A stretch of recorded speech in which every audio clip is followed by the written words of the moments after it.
golongan ini ke dalam masyarakat.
Reformasi, salam perjuangan, selamat malam kepada orang-orang Sarawak. Edisi Sarawak kita pada malam ini, kita membawakan satu live yang saya tak bawa malam tadi tapi kita bawa pada malam ni satu live yang akan menyentuh perihal bajet 2021, terutama kita fokus kepada Sarawak, dan saya sentuh sedikit malam tadi berkenaan dengan bajet tersebut di Sarawak dan juga apa yang kita boleh harapkan daripada bajet 2021 Sarawak, negeri Sarawak itu sendiri. Bagi yang tidak mengetahui, yang ini adalah edisi Sarawak. Jadi edisi yang bahasa international, national punya isu. Saya akan bersiaran pada pukul 10.30 pada malam ini. Yang ini adalah edisi Sarawak. Jadi kalau dengar kenapa cakap tentang Sarawak ini, sebab ini adalah edisi Sarawak. Itu sebab dia. Jadi insya-Allah pada malam ini kita akan bersama bersiaran. Kita akan cuba untuk membawa sedikit suara Sarawak. Suara Sarawak. Apa yang kita dapat daripada Sarawak? Adakah kita betul telah mendapat bajet yang terbaik sebagaimana dakwaan Karim Hamzah tempoh hari? Dia kata bajet ini adalah bajet yang terbaik. Atau kita telah ditipu sekali lagi? Sebab saya tahu ramai di antara kita tak baca pun bajet, tak dengar pun bajet. Kita dengar je apa yang orang cakap kan. Jadi hari ini kita akan bandingkan insya-Allah bajet Sarawak berbanding dengan bajet Sarawak pada tahun lepas. Saya menyebut tentang bajet federal yang tahun ini dan tahun lepas, dan apa yang kita harapkan daripada bajet kerajaan negeri Sarawak, terutamanya apabila pilihan raya negeri Sarawak akan muncul tidak lama lagi, iaitu dalam kira-kira bulan paling lewat bulan Jun tahun hadapan 2021 paling lewat. Tetapi kita jangkakan pilihan raya ini akan berlangsung dalam kira-kira pada bulan Februari atau Mac tahun hadapan, kerana kerajaan GPS ni tak sabar nak tukar kerajaan, nak renew dia punya license dia kan sebagai kerajaan, kerana dia confident sekarang ini mereka boleh menang dalam keadaan yang ada sekarang ini, dan juga berkemungkinan bahawa pilihan raya umum berkemungkinan akan berlaku pada tahun hadapan sekiranya bajet federal ini tidak diluluskan ataupun mendapat tentangan yang hebat daripada pihak pembangkang dan juga mungkin pihak yang bersimpati dengan pembangkang. Dan kalau sekiranya bajet ini ditolak, dia berkemungkinan menjadi satu-satunya bajet yang dalam sejarah Malaysia yang ditolak sewaktu dibentangkan. Kita sudah setiap tahun, saban tahun lebih daripada 60 kali kita mengadakan sidang parlimen. Tapi berkemungkinan tahun ini kalau berlaku penolakan bajet, ini merupakan kali pertama dalam sejarah Malaysia di mana bajet itu ditolak dan mungkin dibawa semula untuk direvise semula. Berkemungkinan kalau itu yang berlaku, jadi itu menunjukkan satu keadaan di mana kerajaan tebuk atap pengkhianat nasional yang disokong oleh GPS, geng penyamun Sarawak ini pun adalah satu kerajaan yang tidak mempunyai majoriti. Dan kita tahu sekarang ini bila kita menyentuh perihal Sarawak, kita menyentuh perihal tentang sebagai anak jati Sarawak, kita melihat bagaimana sebenarnya bajet ini memberi kesan kepada kita punya kehidupan seharian. Bagaimana adakah bajet ini mampu mengeluarkan Sarawak, rakyat Sarawak terutamanya daripada program, daripada belenggu kemiskinan, daripada belenggu masalah infrastruktur, daripada belenggu masalah yang melanda rakyat negeri Sarawak setelah sekian lama. Tahun 2020 kita masih lagi berbicara tentang kampung tak ada api, kampung tak ada air terawat, kampung tak ada jalan raya yang sempurna. Kampung masih lagi guna bot, masih lagi guna sampan, masih lagi guna ferry untuk pergi daripada satu tempat ke satu tempat. Adalah sesuatu yang amat memalukan bagi sebuah kerajaan yang memerintah kalau sekiranya perkara ini mereka tidak dapat selesaikan dengan baik. Jadi tahun ini, hari ini kita akan membicarakan sedikit berkenaan dengan bajet Sarawak dan bagaimana sebenarnya bajet 2021 ini adalah satu bajet yang sangat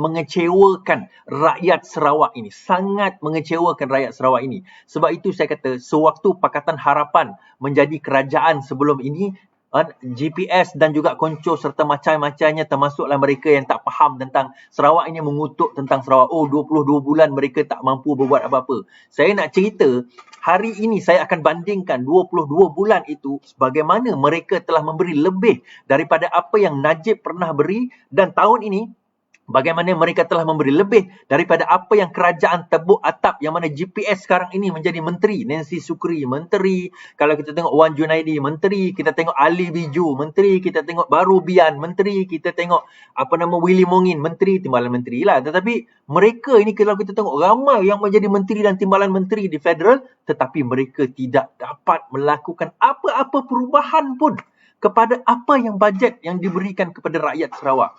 Dan lebih teruknya sekarang ini, itu saya kata semalam, keadaan ini teruk.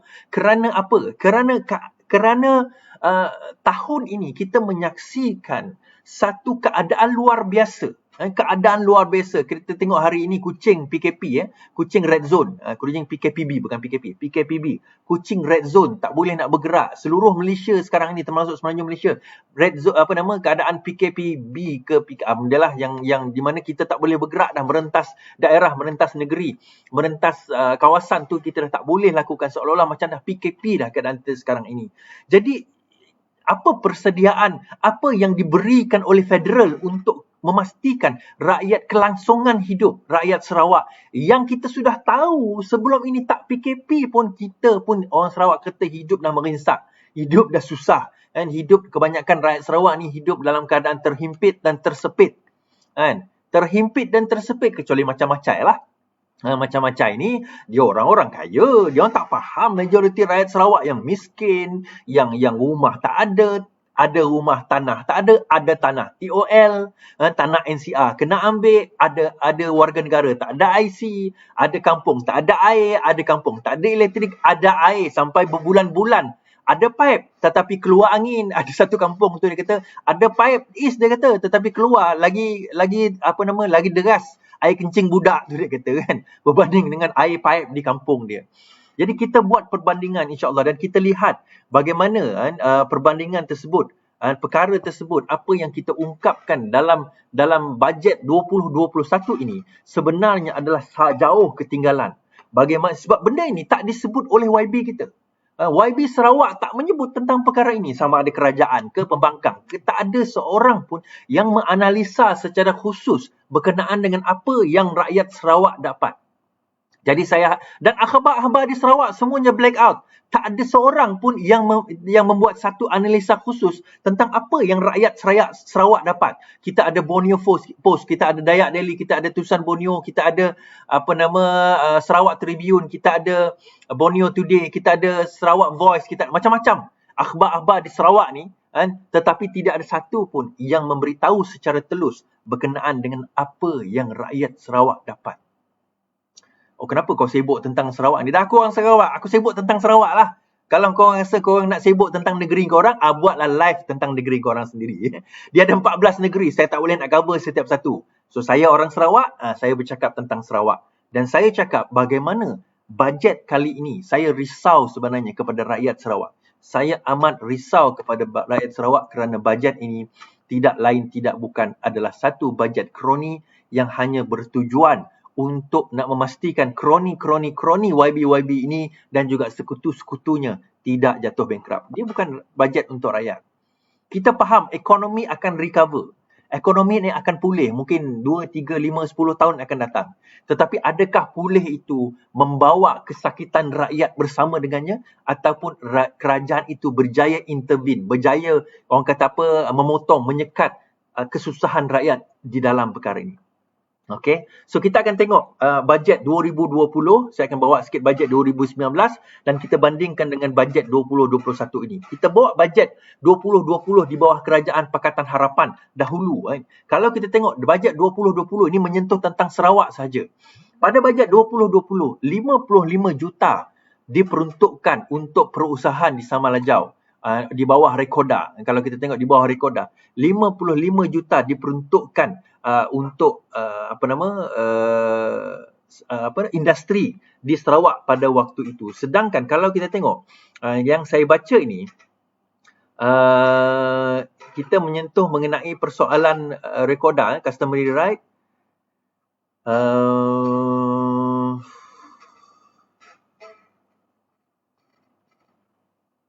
Saya tak jumpa. Interesting. Saya tak jumpa.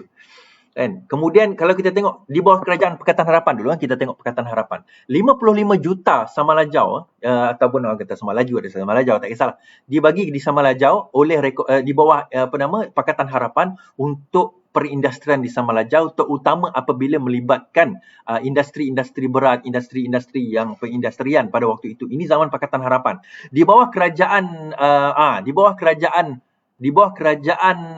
Pengkhianat Nasional ini, saya kalau tak salah faham saya ada diperuntukkan tetapi tidak dinyatakan berapa jumlah dia. Kalau tersilap dijumlah dalam berbelas juta sahaja. Okey, kita teruskan.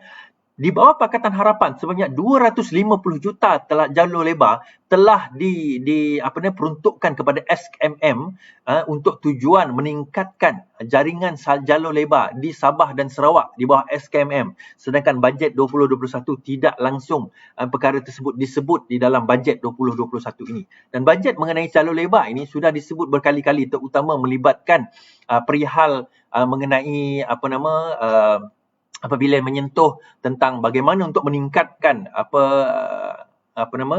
internet di kawasan luar bandar.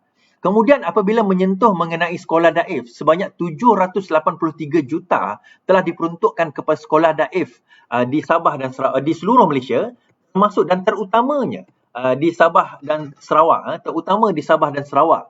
Sedangkan kalau kita tengok 783 juta termasuk Sabah dan Sarawak, sedangkan kalau kita tengok peruntukan kos tambahan 725 juta diperuntukkan bagi menaik taraf sekolah infrastruktur di 50 buah sekolah daif, dan bagi sekolah di Sabah dan Sarawak kerajaan melaksanakan 184 projek dengan kos jumlah 120 juta sahaja. Jadi kalau kita tengok fokus kepada kerajaan federal pada zaman Pakatan Harapan 783 juta diperuntukkan oleh kerajaan Pakatan Harapan bagi membaiki sekolah-sekolah daif di Sabah dan di seluruh Malaysia, terutama fokusnya adalah di Sabah dan Sarawak, sedangkan jumlah itu telah diturunkan pada tahun 2021 dengan hanya bajet 725 juta. Okey. Mungkin ada yang kata, oh maksudnya sekolah tu telah dibaiki lah sebelum ini kita katakan.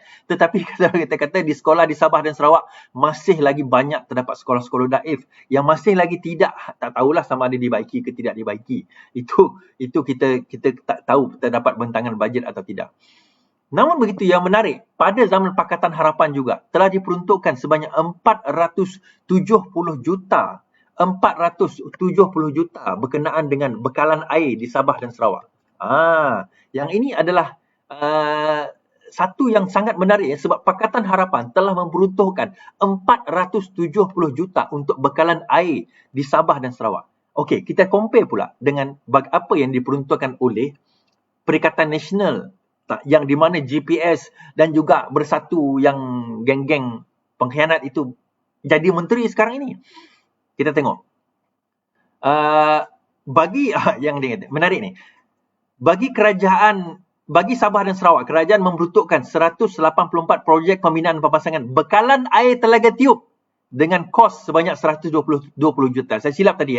Tadi kalau saya kata Sarawak untuk sekolah daif 783 juta termasuk Sabah dan Sarawak, di kerajaan Perikatan Nasional hanya memperuntukkan 725 juta bagi 50 sekolah daif.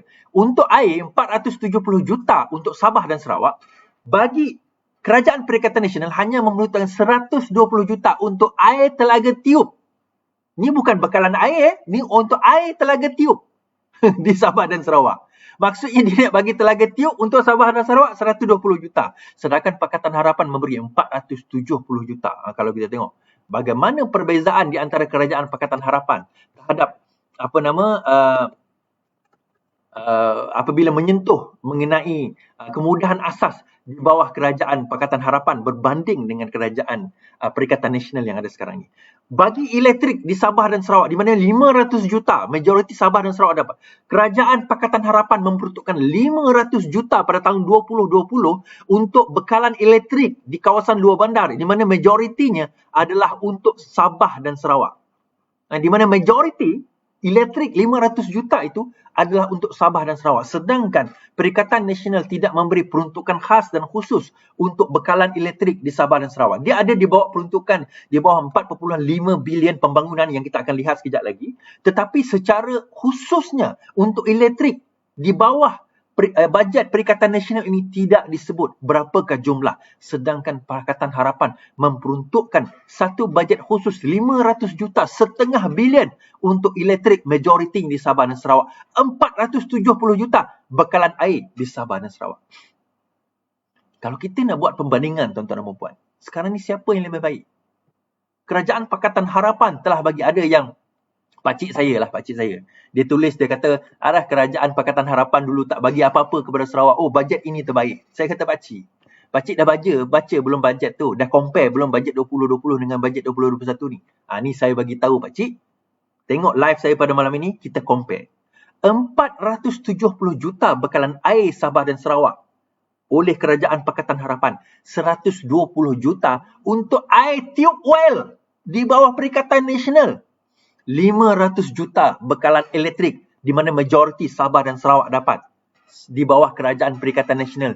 Tidak disebut, dimasukkan dalam 4.5 bilion itu. Kita akan sentuh sekejap lagi. Kemudian kita tengok 224 juta bagi membina jalan luar bandar Sarawak. Jalan luar bandar Sarawak ini 224 juta. Di mana kalau kita tengok jalan di bawah Perikatan Nasional, tidak ada bajet untuk jalan luar bandar Sarawak. Jangan confuse jalan luar bandar dengan Federal Road. Federal Road, Pen Borneo itu adalah Federal Road. Jalan raya, jalan persekutuan. Itu di bawah bajet persekutuan. Federal, ini luar bandar adalah di bawah bajet, mungkin di bawah bajet federal. Bukan mungkin, di bawah bajet federal, tetapi masih lagi di bawah kawal sekalian negeri. Di bawah kerajaan Perikatan Nasional, pakcik. Saya nak bagi tahu, sekarang ini tidak ada bajet untuk jalan di luar bandar Sarawak, di mana 224 juta pakcik. 0.224 bilion telah diberikan kepada Sarawak pada bajet Pakatan Harapan 2020. Tetapi bajet Perikatan Nasional tidak ada langsung menyentuh tentang jalan luar bandar Sarawak, pakcik. Kalau kita tengok bajet 2018, ni zaman Najib. Bajet 2019 lah. Bajet 2018, kalau kita baca, Sarawak diberi oleh oleh Najib pada waktu itu 4.336 bilion. Pada zaman Pakatan Harapan, Sarawak dapat 4.346 bilion. Naik 10 bilion daripada tahun yang Najib bagi. Pada tahun 2020, dinaikkan lagi kepada 4.4 bilion. Tuan-tuan, 3 tahun, 8, 9, 10, Sarawak sudah diberikan bajet pembangunan oleh federal sekurang-kurangnya 16-17 bilion, tuan-tuan dan puan-puan. Selama 3 tahun, nak buat comparison, Kedah dapat 1 bilion je. Nak buat comparison. Sarawak dapat 4.4 bilion. Okey, tahun ini, bajet, itu pun Nancy Sukri kata, oh, bajet ini adalah bajet yang menghina rakyat Sarawak, dia kata. Bajet yang menghina rakyat Sarawak. Kita tengok bajet tahun ini, berapa federal bagi, yang kononnya Nancy Sukri kata 4.4 bilion itu menghina. 4.346 tahun 2019, 44 bilion tahun 2020 yang dibagi oleh Pakatan Harapan, lebih daripada yang Najib bagi. Berjumlah 8.746 bilion itu, kita tengok tahun ini. Tahun ini yang Nancy Sukri sekarang ini jadi menteri, berapa dapat? 4.5 bilion saja. Itu pun masuk elektrik, masuk jalan raya. Masuk elektrik, masuk jalan raya, tuan-tuan dan puan. Yang ini 4.4 bilion purely pembangunan yang tidak termasuk. Saya sebut tadi 500 juta elektrik itu asing. 470 juta bekalan air itu asing. 4.4 bilion pure pembangunan yang lain. Tetapi yang ini 4.5 bilion. Oh, tinggi 100 juta lebih. Pakcik, saya nak cerita pakcik, itu termasuk air, termasuk lagi bekalan elektrik. Termasuk pakcik. Jadi apa yang kita nak banggakan dengan bajet ni sebagai orang rakyat Sarawak? Apa yang kita banggakan? Ini satu penghinaan kepada rakyat Sarawak. Kerana apa saya kata? Sebelum ini, rakyat Sarawak, GPS adalah kerajaan pembangkang. Pun Pakatan Harapan bagi 4.4 bilion. Tahun sebelum 4.346 bilion. Dengan 500 juta bekalan elektrik, 400 juta bekalan air. Sekarang ini, GPS kerajaan menteri federal 4.5 bilion je. Menteri apa macam ni tuan-tuan dan puan? Menteri apa ke daerah? Memalukan rakyat Sarawak. Nancy Sugri, Wan Fadilah, Ali Biju, Baru Bian, Willy Mongin. Ni suara kita orang sebagai rakyat Sarawak. Pui pemalu. Memalukan rakyat Sarawak. Inikah sikap di mana menteri-menteri ini menjadi syaitan bisu? Syaitan bisu kepada suara rakyat Sarawak. Syaitan bisu kepada suara rakyat Sarawak. Di mana suara rakyat Sarawak itu mampu untuk nak apa orang kata, memekik, melolong, meminta apa yang sepatutnya hak kita sebagai rakyat Sarawak. Sedangkan menteri-menteri itu semuanya kenyang dengan bajet, semuanya kenyang dengan gaji, semuanya kenyang dengan jawatan JLC, pengurusi itu, pengurusi ini. Sebab itu suara rakyat Sarawak di federal senyap. 4.5 bilion di bawah Pakatan Harapan, tuan-tuan dan puan-puan.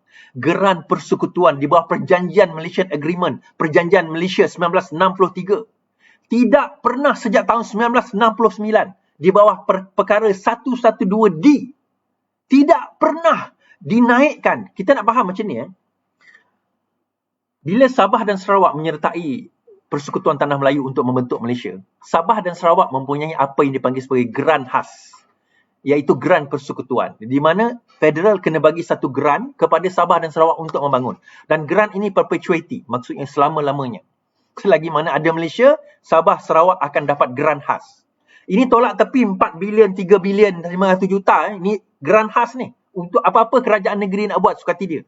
Di bawah artikel 112D, Dongki, Malaysian Agreement, federal Perlembagaan Persekutuan. Sejak 1969, di bawah kerajaan GPS, jadi kerajaan, jadi pemerintah. Sehingga tahun 2019, kita hanya menerima 16 juta setiap tahun daripada federal.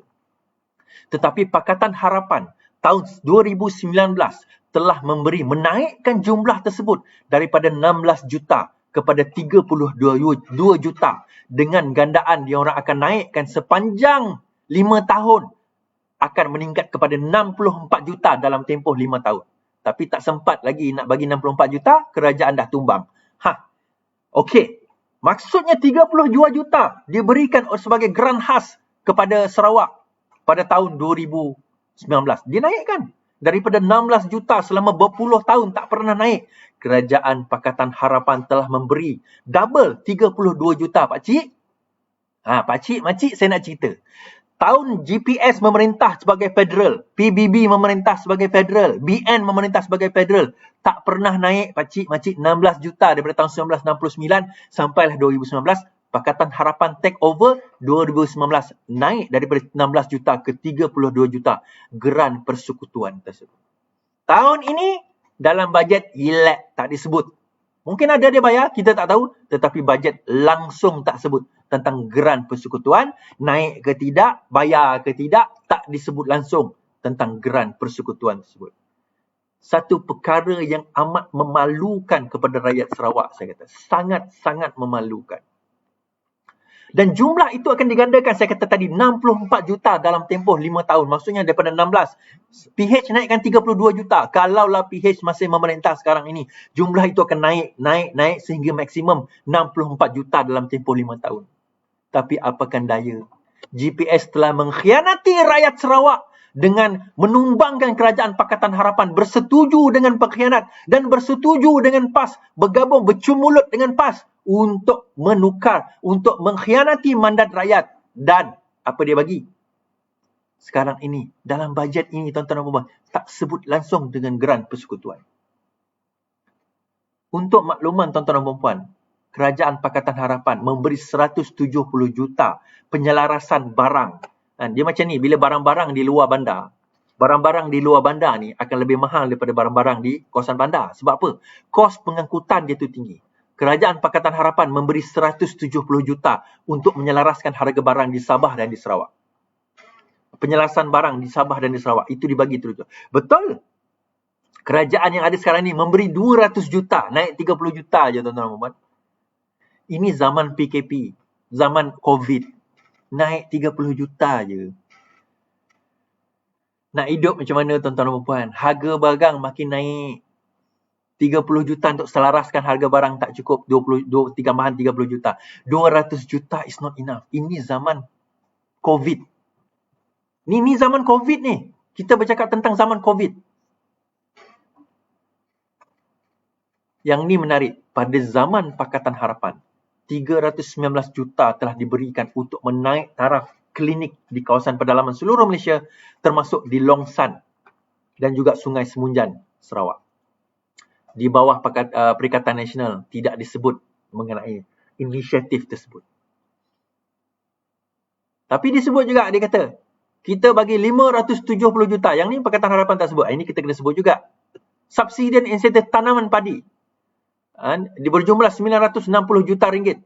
Termasuk subsidi baja padi bukit yang diperkenalkan semula. Sebanyak 40 juta. 40 juta padi bukit punya baja. Kesemua bantuan ini dijangka memanfaatkan 300,000 pesoh di seluruh negara, termasuk penanam padi di Nabawan, Sabah dan Kanawit, Sarawak. Ini dia bagi untuk sawit lah. Untuk padi. Adalah di Kanawit dapatlah sikit. Di samping itu, Native NCR dapat 41 juta. Okey, 41 juta untuk ukur tanah. Di mana tanah itu akan pergi kepada siapa? Banyaknya YB lah. Rakyat tak dapat pun.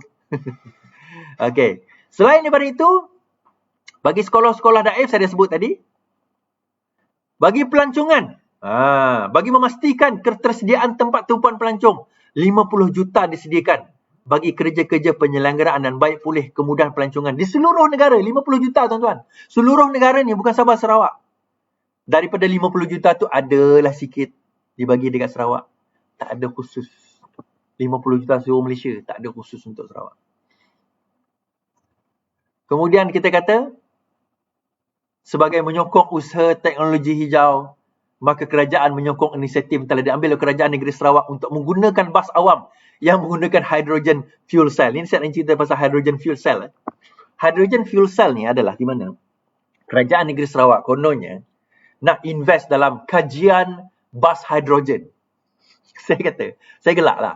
Saya kata, daripada dia kaji bas hidrogen, kenapa dia tak buat bas elektrik?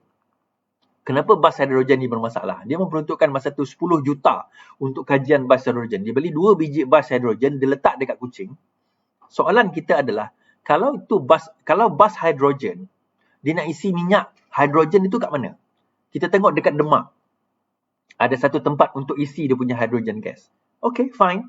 Selepas tu dia isi. Nak set up benda tu, satu kos yang sangat tinggi. Kita tuan-tuan dan puan, kalau ini Kuala Lumpur, kita buat hydrogen fuel, okey lah. Orang mungkin mampu nak beli kereta hidrogen. Ni yang kata kereta hidrogen. Nak beli kereta elektrik pun saya tak nampak lagi kereta elektrik tu dekat Sarawak. Kenapa kita tak fokus kepada kereta elektrik? Kenapa kita nak pergi kepada satu teknologi yang kita nak langkah, 2 langkah ke depan pun kita tak dapat. Ni kita nak 10 langkah ke depan. Saya bukan menolak teknologi. Saya pun orang teknologi. Tetapi sebelum kita boleh berlari, kita kena belajar berjalan. Sebelum kita nak belajar berjalan, kita nak belajar bertatih. Ini budak ni tak boleh berjalan lagi, kita dah suruh dia berlari. Memanglah kalau dia berlari, akhirnya jatuh tergolek dok lah dia. Tetapi tuan-tuan dan puan, ini 10 juta. Di Sarawak ni, 10 juta tu satu jumlah yang besar. Bukan Sarawak je, seluruh Malaysia nampak 10 juta tu satu jumlah yang besar. So kalau 10 juta tu kena letak atas satu teknologi yang orang tak faham.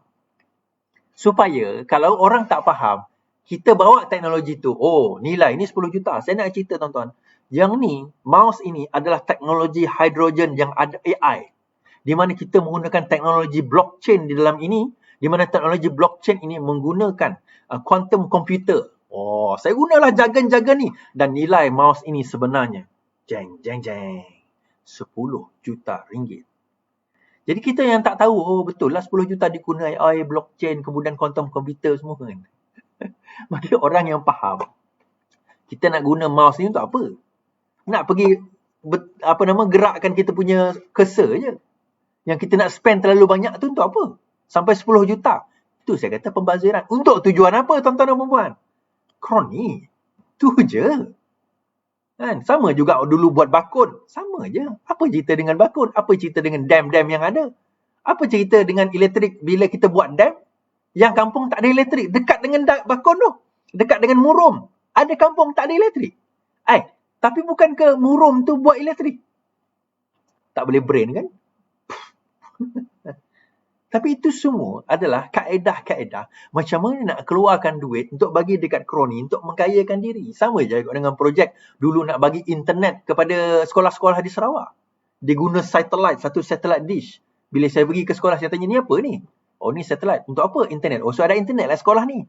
Oh, tak ada. Itu saja untuk hiasan. Akhirnya cikgu kena pergi ke Padang semata-mata nak ambil internet.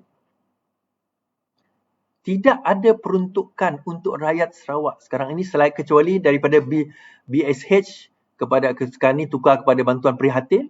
Selain daripada itu tak ada. Apa yang rakyat Sarawak dapat daripada bajet ini, tuan-tuan dan puan? Apa yang rakyat Sarawak dapat daripada bajet ini yang special? Tak ada. Bukan setakat tak dapat yang special. Jauh daripada itu, elektrik, air semua dah tak disebut. Geran khas peruntukan tak disebut. Yang Kerajaan Pakatan Harapan bagi dulu, sekarang ini Sarawak tidak dapat. Ini pun masih lagi GPS nak sokong.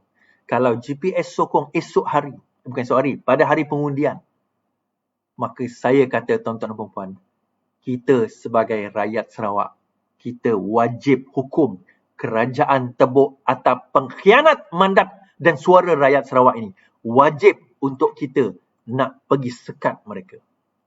Wajib untuk kita nak tukar mereka.